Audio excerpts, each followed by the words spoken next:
what are you afraid of being judged for? So first of all, I want to kind of underline, right? I had a resonance with this place because of this energy of non-judgment. Now, I could go take people there because of it. It may or may not be truth that there was non-judgment, but that was my experience being there. And so his question is amazing. And so I'm sharing this as a retreat leader. You're going to want to be listening for what's not being said, right? Listening for the truth behind what someone's sharing. So he said to me, what are you afraid of being judged for? And I kind of wrinkled my nose, that scrunchy face, like, I don't know. And he said to me, and I want you really to get this, because as a retreat leader, you want to really not be afraid to say what feels true for you in the moment and trust your client to be able to be with that. So I had worked with, this was my first mentor, and now I was back working on his team. I had a huge trust in him, and he had a trust in me to be able to be with this. Okay. So he said to me, as long as I've known you, there's always been something. And he kind of motioned his hand like in a circular motion. And my interpretation of that is indicating my energy field, right? Saying there's always been something in your energy field. And he said to me, you kind of have the energy of someone who's gay and doesn't know it. It's Retreat and Grow Rich, the podcast. I'm Darla LeDoux, best-selling author, coach, and retreat leader. And I'm on a mission to normalize transformation on the planet, one intimate retreat at a time. This show's dedicated to the coaches, consultants, healers, leaders, and light workers who are here to hold space for the truth that transforms lives and get paid for it. Expert retreat and business tips, strategies, stories, and magic.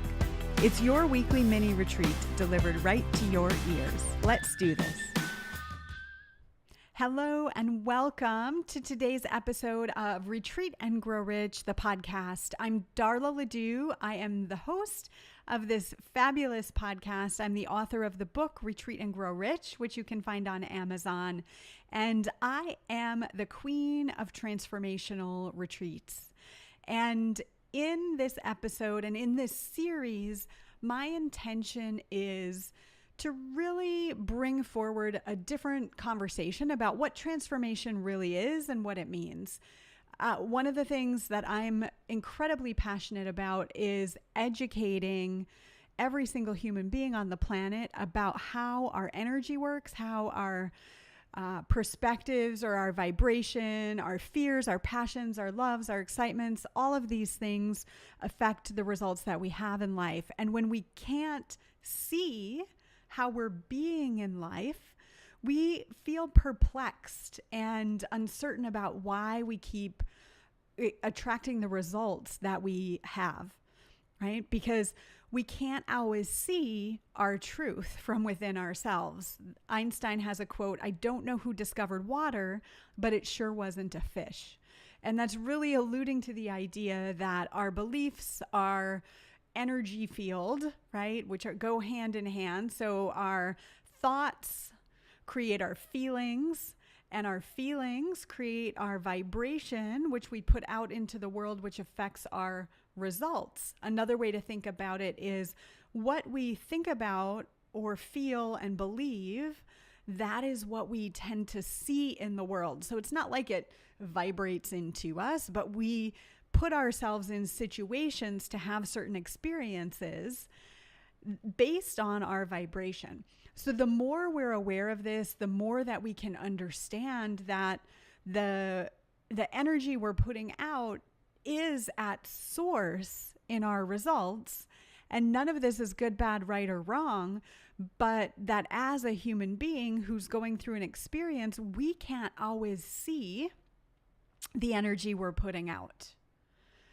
And this is because it's locked in our subconscious, right? So whether it is something we've experienced before the age of 7, before our conscious mind is fully formed, so our conscious mind can accept and reject ideas, right? When we're conscious of what's going on, we can go, oh yeah, I believe that. Oh no, that doesn't resonate for me. And we can choose what we receive and what we store in our energy field. But when we're either triggered really emotionally, so our conscious mind shuts down, this happens, or before the age of 7, before our conscious mind is fully formed, we actually don't have a choice about what goes in. And so the energies, the thoughts, the beliefs that we experience when we are young, before 7, they just go right in and it becomes part of the water we swim in and we don't even realize. And this is the thing. And this episode is going to get really clear about how blind we can be to our beliefs. We don't even realize that they're there. And whatever we're programmed with as kids becomes our truth and how we interact with life. And it just is. It's not even something that we question. Only our truth is also there. And so the story I'm going to share today has to do with my truth being there and present and under the surface. And then this other belief I was given that kind of came on top of the underlying truth to hide the truth. And when those things happen, we have this kind of tension, right? It's like our soul knows our truth, but our ego mind is programmed to deny the truth or hide from the truth. And when that's happening, there's a conflict. And that conflict, we hold that. There's like a resistance within us, and we actually hold that in our energy field. We're holding it like a shield that says, don't see my truth. So I want to share a story with you today that is from a time in my life that took a lot of courage for me and a lot of trusting myself, trusting spirit, trusting the world, in order to step into this truth that came through that I really, on some sense, I was very prepared to hear it. And in another sense, I totally wasn't prepared to be with this truth. So I want to take you back to early on in my business. And I had been in business maybe 3 or 4 years. I'm going on year 10 at this point. So this was quite a few years ago.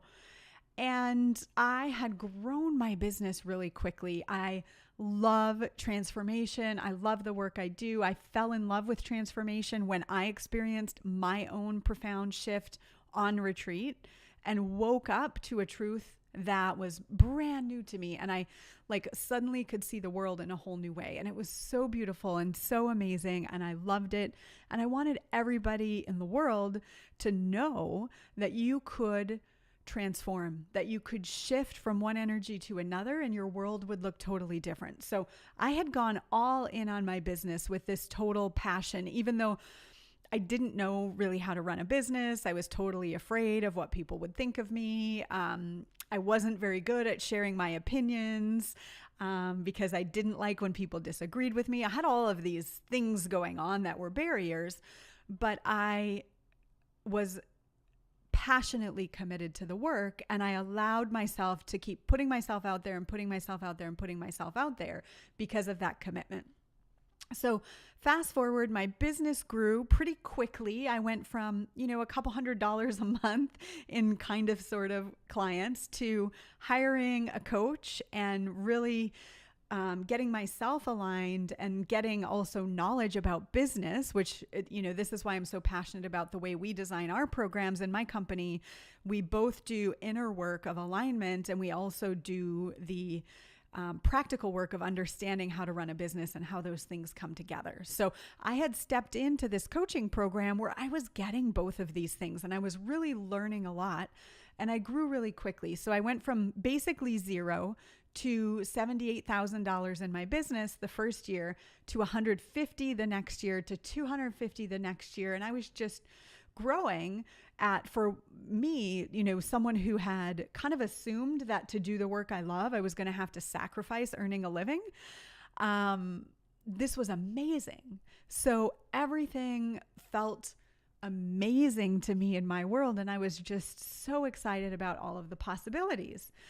I was living in Cincinnati, Ohio, when I began building my business. And I got to a certain point where I was finding most of my clients online. I still was networking locally and meeting clients locally, but many of my clients were coming in through online marketing. And so I became what everybody dreams of, which is location independent.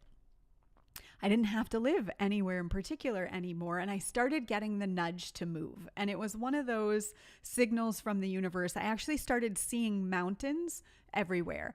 I remember really clearly, I don't know where I was, like at Target or something. And I was walking through Target and I saw a puzzle, on the end of the aisle that was mountains, and it just caught my attention. And then I was checking out, and in the kiosk, the magazine kiosk, there were mountains on the cover. And it was like, I got home and I flipped on the TV, there were mountains, and it was like Spirit was saying, go to the mountains. That was my interpretation. Of course, then I moved to Denver, and people would ask, well, did you move for your job? And I didn't want to tell people, oh, I saw mountains. So I moved to Denver. So it was interesting. I had to make some things up until eventually I just started telling the truth. So anyway, I'm living in Denver and life is going really well. I was really following the guidance of my mentor who taught me about abundance and the laws of the universe. And I rented a house that I loved without considering the price tag, which was a huge shift for me. I didn't make a pro and con list or analyze the cost per square foot. I just picked the place that resonated. So I'm living in this house that I love in a new city.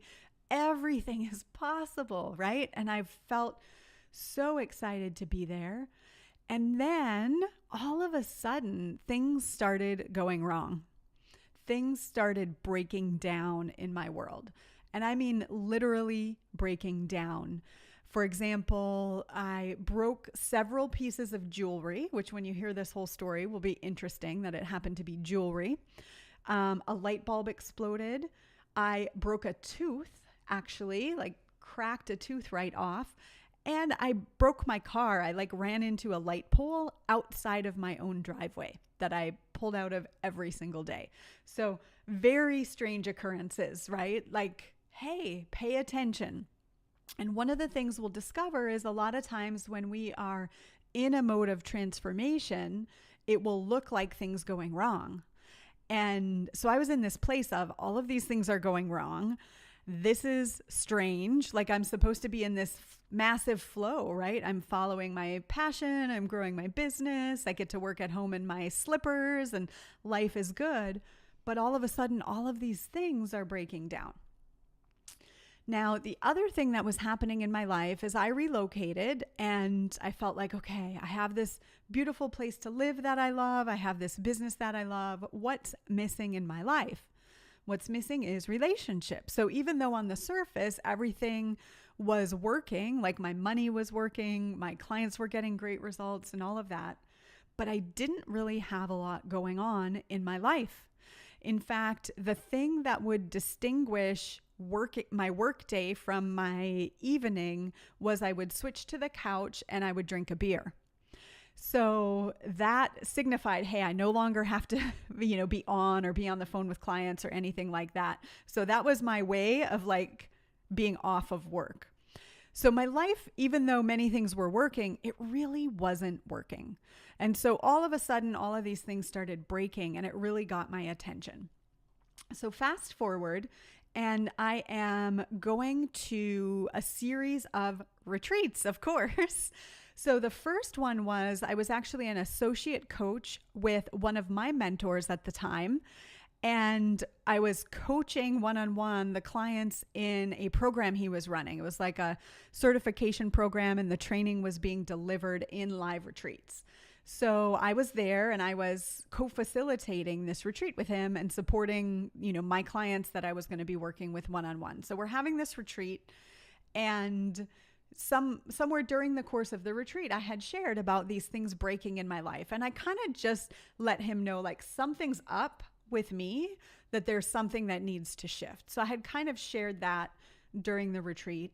And a lot of things, we're working with these clients who are totally transforming their life. And you cannot be in the energy of transformation without your own stuff. bubbling up. So even though I'm on the team, I'm hearing things and I'm kind of getting myself primed for transformation. So we're at the end of the retreat and we went out for a team dinner. We're at a celebration dinner. We have a reservation, a big long table. We've got the whole team there. And I'm sitting across from my mentor, and for some reason, we were talking about retreats, and I had said, hey, I really want to take people on retreat to Vietnam.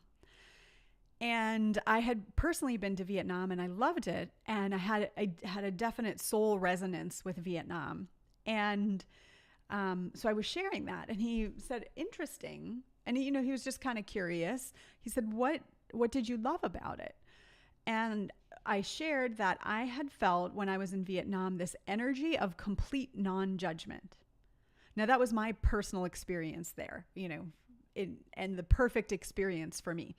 This energy of complete non-judgment. I was there with a friend of mine, and we were, kind of going in the markets and just felt so accepted and connected. And she and I look very different. Her little son was there. Like they were so embracing of all of us. And I just loved it. And so I had shared this, and he said to me, what are you afraid of being judged for? So first of all, I want to kind of underline, right? I had a resonance with this place because of this energy of non-judgment. Now, I could go take people there because of it. It may or may not be truth that there was non-judgment, but that was my experience being there. And so his question is amazing. And so I'm sharing this as a retreat leader. You're going to want to be listening for what's not being said, right? Listening for the truth behind what someone's sharing. So he said to me, what are you afraid of being judged for? And I kind of wrinkled my nose, that scrunchy face, like, I don't know. And he said to me, and I want you really to get this, because as a retreat leader, you want to really not be afraid to say what feels true for you in the moment and trust your client to be able to be with that. So I had worked with, this was my first mentor, and now I was back working on his team. I had a huge trust in him, and he had a trust in me to be able to be with this. Okay. So he said to me, as long as I've known you, there's always been something. And he kind of motioned his hand like in a circular motion. And my interpretation of that is indicating my energy field, right? Saying there's always been something in your energy field. And he said to me, you kind of have the energy of someone who's gay and doesn't know it. And now I really made the scrunchy face, like, what? And he said, I'm not saying it's that, but it's something like that. Sit with it, he said. And he got up and walked away. And so there I am sitting with this statement. You kind of have the energy of someone who's gay and doesn't know it. And my mind started racing, immediately trying to figure out, because he said, well, it might be that, but it might be something else. So I immediately start thinking of what else could it be that's not that. And so I want to share this because I got to see my ego mind in action, going to work on this problem of trying to figure out some explanation that didn't involve coming out. And I literally was thinking this is going to sound crazy, but my brain was thinking did I kill someone and I don't remember it? That's the level of fear that I had about this conversation. I was grasping at any other thing it could be other than that. So fast forward, I went from this retreat to another kind of bigger event that I was a participant in. And it was immediate. I went, from one venue to the other, and it was 3 days. And over the course of the 3 days, I overheard 3 conversations of people talking about someone being in the closet, coming out of the closet, or being gay, newly out. And I kind of got increasingly uncomfortable every time I heard a conversation like this, to the point there was one conversation that a whole group of my mastermind buddies was having, speculating, like joking that one of our friends was in the closet and he should come out because our other friend had a crush on him. Like extensive conversation about people being gay and not knowing it. And, I'm as I had mentioned, I moved to Colorado because I saw mountains. So I know Spirit gets us the messages we need to get. So that I'm sitting like listening to this conversation and laughing as they're talking about our friend being in the closet. And meanwhile, I'm going, this conversation is for me. And oh shit. If anybody had been paying attention, I probably was like getting red in my neck all the way up to the top of my head. So I left this event thinking, gosh, there's something here. So I flew back. The events were in Phoenix. I flew back to Denver. And on the plane, I said a prayer. And I remember it so clearly, looking at the little, air vents up above, kind of saying this prayer and saying, okay, universe, if this is real, I will listen and I will check this out. But I need you to make it abundantly clear. And the reason I was open to this is I had become aware that things weren't working for me, right? Things had been breaking. So I was really attentive. I knew I was having trouble finding a mate. And I was thinking, I manifested, all these things in my business and my life. And why am I not finding a partner? What's up with that? And then the other thing that I knew, or like a memory that came back, was a memory of quite a few years earlier that I was having coffee with a friend of mine.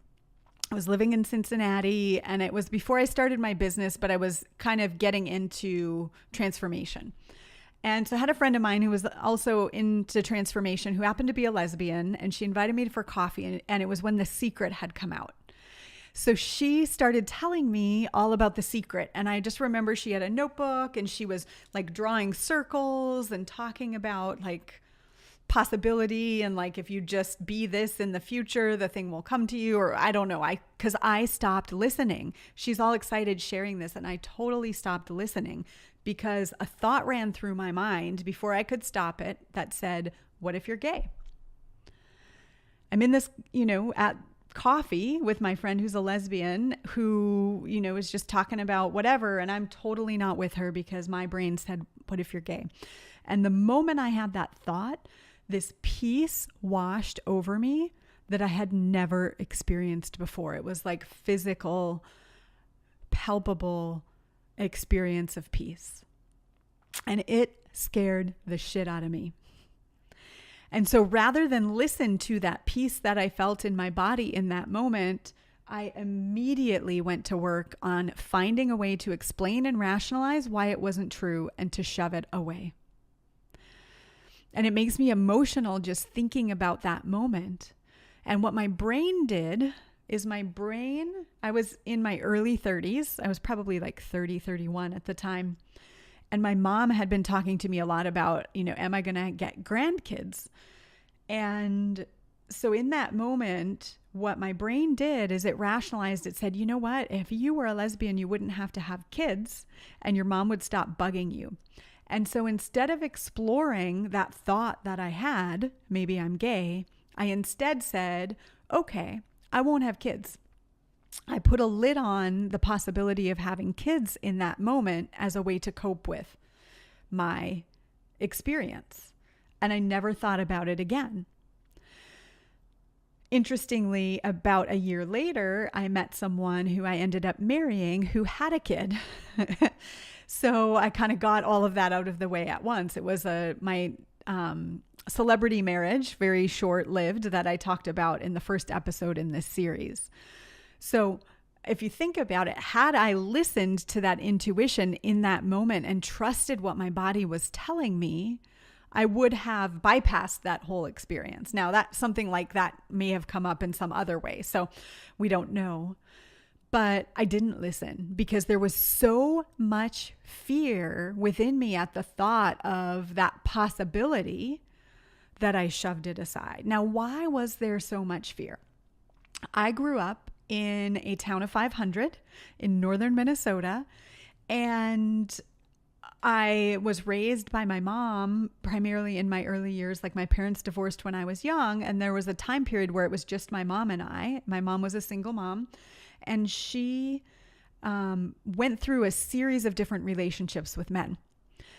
And we would live with someone for a while until it ended, and then we would move in with someone else until it ended, or we'd like stay with them or whatever, maybe not move, but kind of go back and forth. And so I had this experience of watching my mom, and what I took from her behavior was, as a woman, you need a man to survive. Like, there was never a moment where she thought, I'm just going to be on my own. Or maybe she did, but it didn't seem that way to me as a kid. I should probably ask her. But it was like she had a program that you need a man. So I internalized that program as a kid. And I very much lived that way. I mean, I was always in relationship my whole life, one relationship to another, until after my divorce, when I finally had some time off. So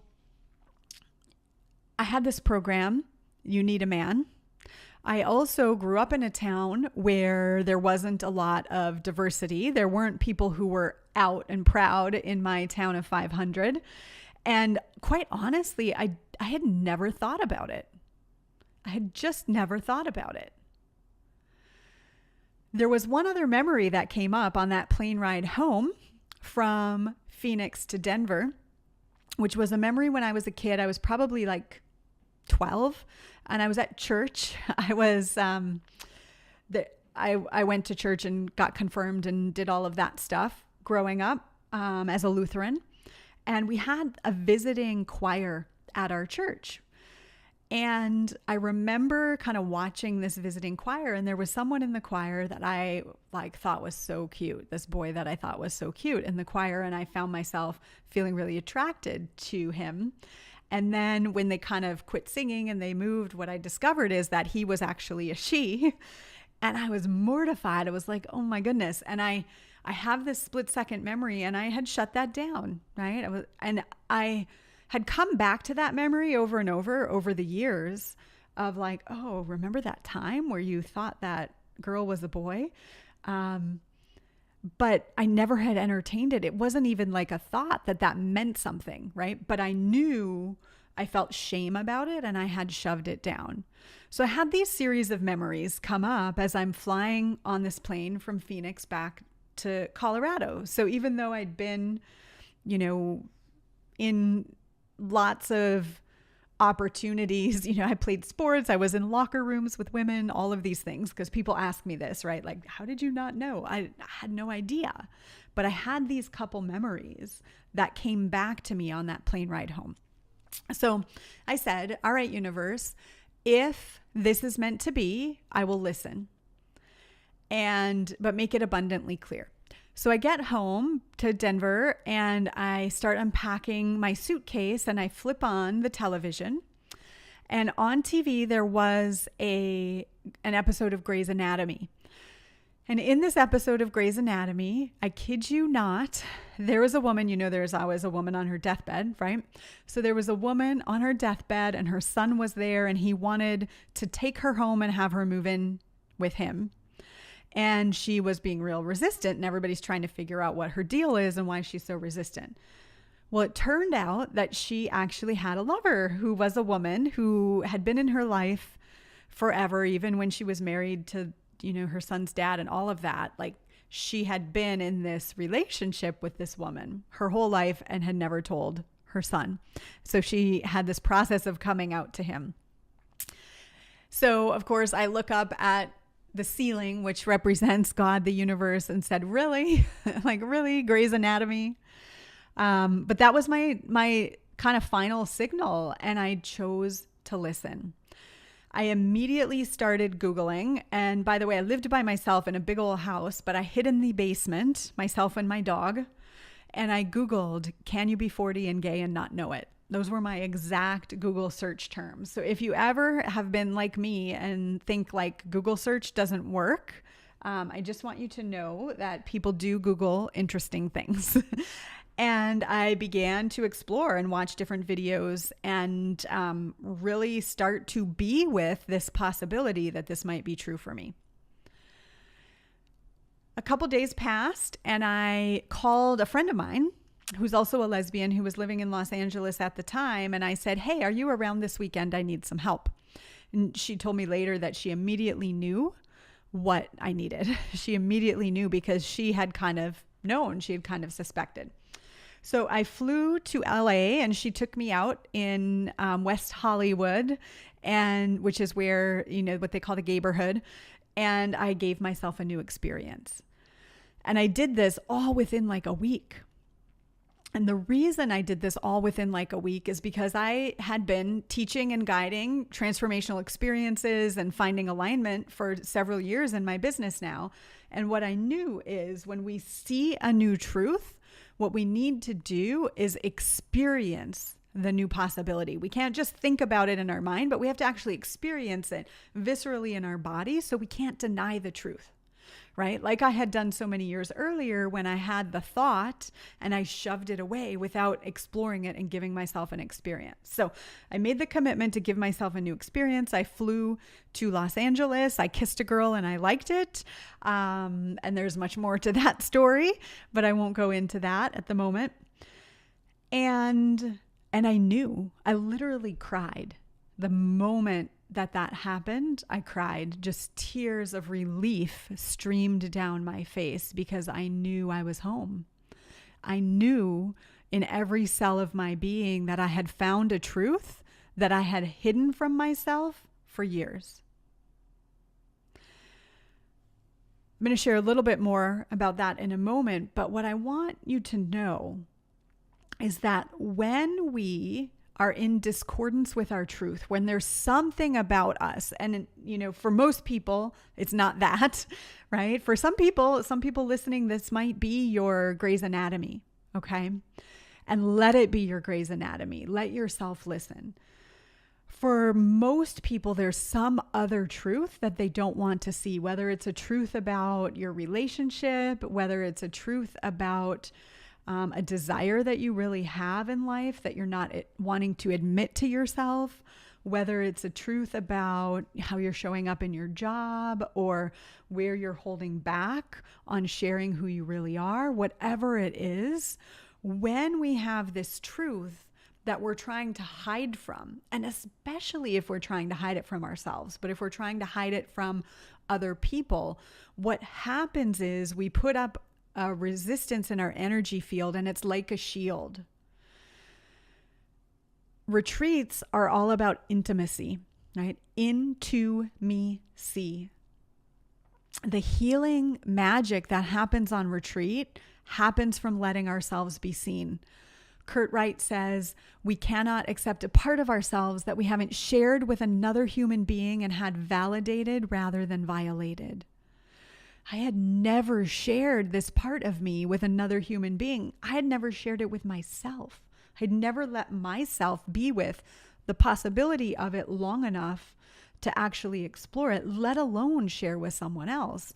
So there's no healing there, right? On retreat, one of the things you're creating space for in your retreat is the possibility of healing, for people to be able to have their truth be seen and validated rather than violated. Well, in order to be a space or a conduit for that, we need to see ourselves, right? The more we can see and own and love about ourselves, the more we'll be creating that space for our clients to really be seen. And I'm sharing this because I want to take you back to this conversation I had with my mentor where he said, ever since I've known you, there's always been something. And he gestured with his hand, indicating, in my interpretation, like a shield or a block, right? Like there's some kind of block going on. Well, that block had to do with my fear of people knowing the truth about me, my fear of myself knowing the truth about me, because the truth about me went against everything I learned growing up, that a woman needs a man and that you conform and you are in the social norm and all of these things. So my truth was in resistance to that. And because I was so terrified to see it, and, there's a lot of reasons I was terrified, because my parents had divorced and my dad, in my mind had left me. I didn't want my mom to leave me also. Even though I'm a grown adult, these fears are still in my system, right? So I didn't want anybody to see it. So there's a shield up. And I sometimes show photos side by side of me, of pre-gay Darla and the Darla who's out of the closet. And you can literally see the difference in my eyes. It's like the shield has been lifted and you can see it. Now, here's the thing. We all have different layers of shields, right? We all have things that we are afraid to see, that we're afraid for others to see. Some are more scary for us than others. Some we just move through like no big deal. We become aware and it's like, oh, I wasn't aware I was being that way. Okay, let's let it go. And others feel like we're fighting for our last breath at the idea of shifting this story about ourselves. But we all have these things that we put up as a shield. And the thing is, to be your most powerful self is to let yourself be seen. So many entrepreneurs have these complaints that people don't see me, right? I'm putting myself out there, but people don't see me. They don't hear me. My message is, convoluted. It doesn't make sense, all of that. But we have to let ourselves be seen. And that doesn't necessarily mean for everybody sharing your deepest stories, your coming out story publicly, like I am. But it might mean that you do this healing work in a retreat or in private with a mentor or someone who can help you see the water you're swimming in, and you let it go and you start being that more real and authentic and vulnerable version of you out in the world. We have to let ourselves be seen. The other thing that happened for me, which when I share this, people really kind of get it for themselves, their version of it. So it was shortly after I had flown to LA, I had the new experience. I realized, yes, this is true about me. Now what? And I started sharing it with people close in my life and kind of coming out. I made a coming out project because I knew I didn't want to live in secret a minute longer. So I did it very quickly.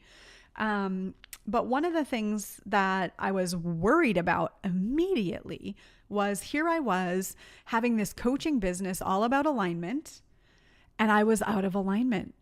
How could I be leading other people on this journey and be so clueless about myself?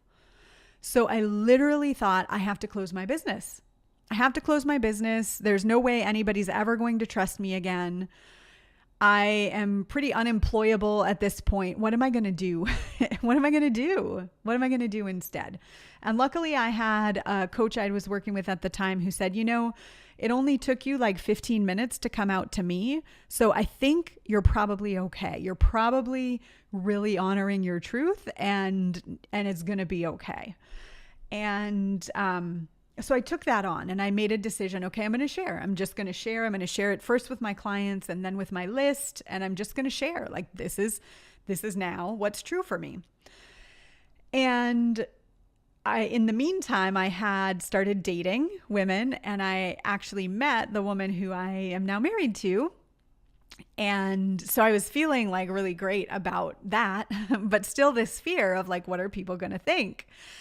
And, so I wrote a letter, like a coming out letter to my clients to start with. And I sent it, before I sent it out to my clients, I sent it to my best friend and I said, hey, could you just read this and tell me what you hear? Like, is this okay? And she called me immediately on the phone and she said, girl, I don't know. I don't know if you should send this, because what if you're wrong? So this is my best friend telling me that I should suppress what's true for me just in case I'm wrong. And in that moment, I knew in every cell of my physical being that I was not wrong, right?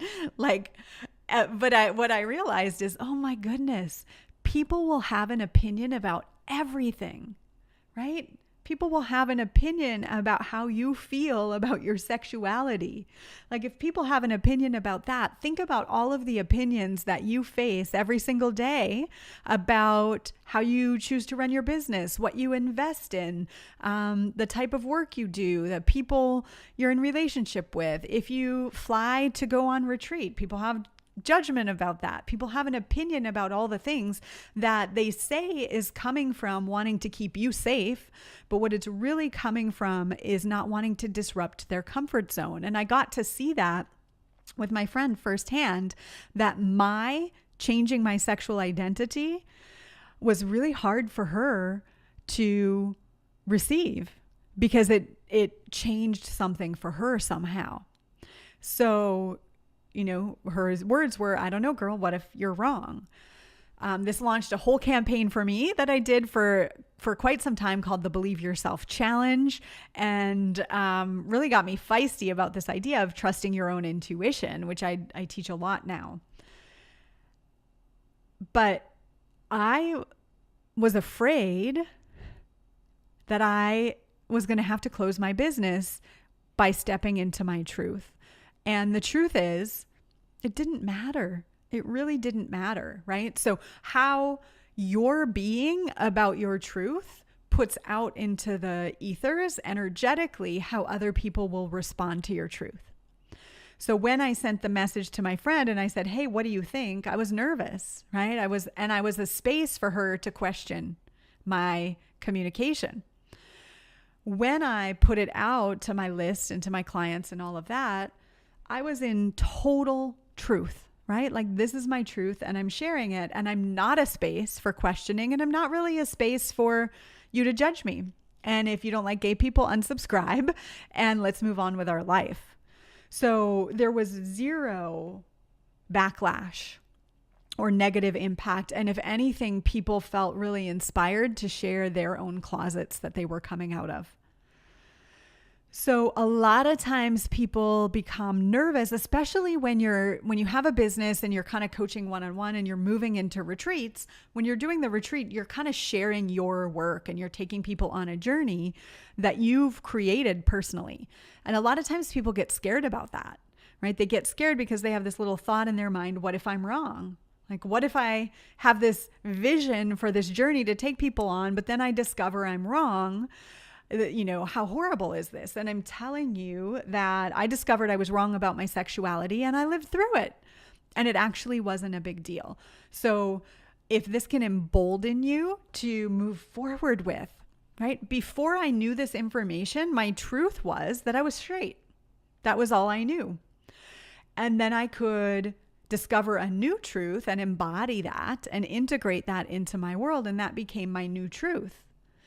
And if we're so afraid that, because I see this a lot, having a business about alignment for years, people come in and they're like, what they really are saying is, I want to make sure I'm in full alignment so no one can ever question me and I'm never wrong. But the thing is, we are evolving beings and we don't know all of our truth. Today, as I sit here and speak to you, I don't know the full extent of my personal truth because it will continue to reveal itself as I live through and grow through life. So if you have this idea, like I have to be in total alignment with my truth of who I'm going to be in the future now in order to lead my retreat or do my business or, speak about these things, then you're going to be waiting a long time. Because we have a truth that's what is true for us in this moment, in our greatest awareness now. And we have to move forward. Had I not moved forward in the truth of what I knew, I would have never been in that room to receive the next level of truth. So we just step in and we step in and we step in. So what is your closet? What is your version of some part of you that either you don't know is there I know that's a tricky question to answer. If you're not sure, put yourself on retreat. Come on retreat with us. We'll help you see it. That is my genius. That is my thing I love to do. Come on retreat with me. Or you know it's there, but you're not even realizing how important it is to bring it out. Maybe it's your spirituality. I walk hand in hand with a lot of clients as they come out with their more spiritual side, their inner shaman, or maybe even their training as a shaman that they've been kind of keeping in the background. They bring out maybe this part of you that is more masculine, right? We're all the rage about feminine right now, which I am totally on board with that too. But maybe you have this corporate badass part of you that you set aside when you became a coach, and you really want to bring that in and integrate the masculine and feminine in a certain way. Whatever it is that you're not bringing forward, there's an energetic resistance in your energy field that shows up as a shield. And that's what we want to let go of. One layer at a time, one truth at a time. Just let down the shield, let down the shield, let down the shield. I would love to support you with that. We have a couple of retreats coming up in May. Message our team, support@alignedentrepreneurs.com if you want to find out more. And thank you. Thank you for who you are in the world. Thank you for your commitment to this conversation for transformation. Thank you for witnessing my journey. And I'm trusting that my sharing my journey opens up a little piece for you where you can have a little more courage. Remember, I hid in my basement to Google about how to tell if you're gay. I hid in my basement because I was that scared. Okay? If I can walk through that level of fear, you can too, and we can do it together. So continue to join me in this series where we hear other people's stories of transforming out loud. And if you're feeling the nudge, come with me on retreat. I will hold the biggest space of love and courage for you to see your truth that you've ever experienced before. This is Darla LeDoux with Retreat and Grow Rich, and we'll see you soon. Hey, have you been thinking about integrating retreats into your business? Are you ready for more transformation in your world? Before you make that decision, head on over to retreatandgrowrich.com/stop and download my new free ebook, The Top 12 Reasons Not to Host Your Retreat. In this new guide, I'll be walking you through 12 things to consider before you say yes to that retreat. My intention is to save you time, energy, and money. And of course, that little bit of bruised ego when things go wrong. retreatandgrowrich.com/stop. And let's stop the madness of retreats that don't work today.